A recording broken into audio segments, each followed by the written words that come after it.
mohohen.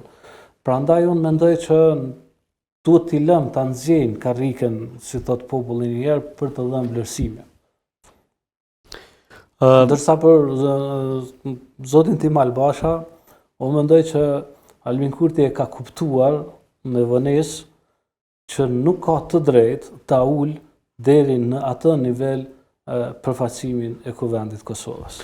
Çfarë skenarësh janë të mundshëm tani? Zgjedhjet e reja do të mandatohet edhe opozita, apo mendoj partia pas lëvizjes së vendosur në këtë rast PDK, apo çfarë skenarësh e presim? Kemi pas disa muajsh edhe çështjen e presidentes.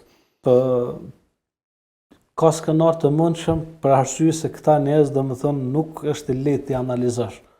Këta shahën 8 muaj dhe ulën për momente të caktuara dhe e formojnë një qeveri me interesat të cilat vetëm ata dinë t'i kalkulojnë mes njëri tjetrit.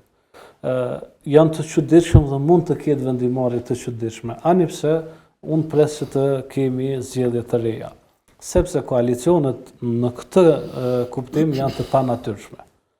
Në qoftë se do të kemi një qeveri të opozitës, aty pashmangshëm do të jetë edhe lista serbe. Nuk mendoj që partitë shqiptare do dëshironin në këto momente të kishin një qeveri me listën serbe në koalicion.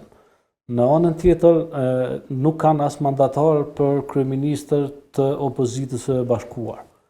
Dhe këto janë ato treguesit që unë mendoj që definitivisht do të kemi zgjedhje të reja, ani pse edhe zoti Kurti e përmendi që 3 parë zgjedhje brenda një periudhe të shkurtër është ngarkesë e madhe, edhe për popullin, edhe për psikologjinë e përgjithshme, dhe kostoja aty jashtëzakonisht.